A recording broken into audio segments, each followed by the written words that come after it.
Hello composers, Mike here, and in this Logic Pro X tutorial I will show you how to use the plugin manager to create your own folders and structure for how you access the plugins you use the most, much faster and much easier.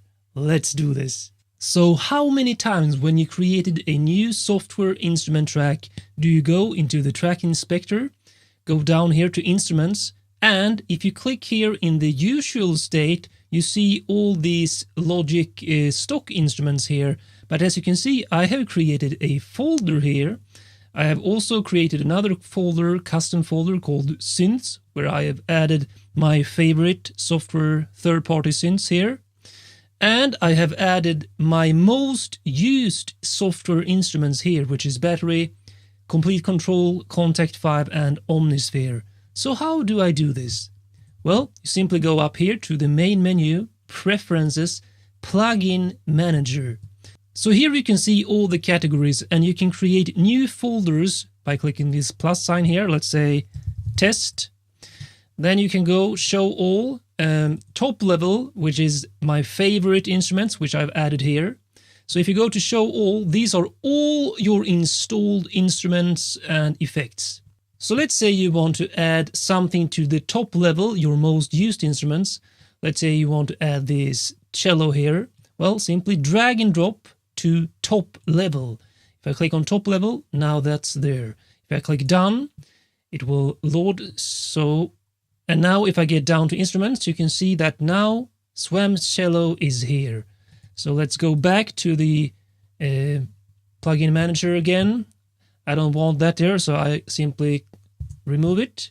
Go to show all again. So now you can go through all your plugins like so and add, for example, some to the reverb folder. These folders, by the way, are the default folders Logic comes with. I've added Logic instruments here, which I dragged all the stock Logic instruments to.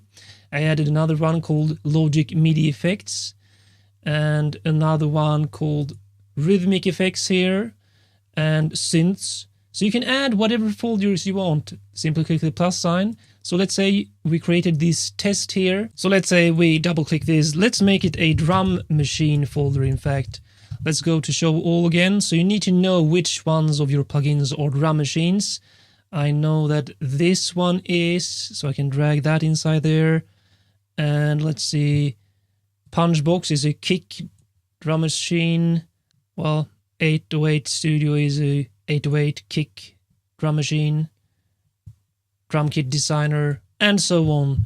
Now click done, and again, Logic will need to load this up. And now if I get down here, I have a category called drum machine, and here I have the plugins added. Subscribe now and watch a lot more videos on composing music, producing music, sound design, Logic Pro X, and much more. I'll see you in the next video, my friends.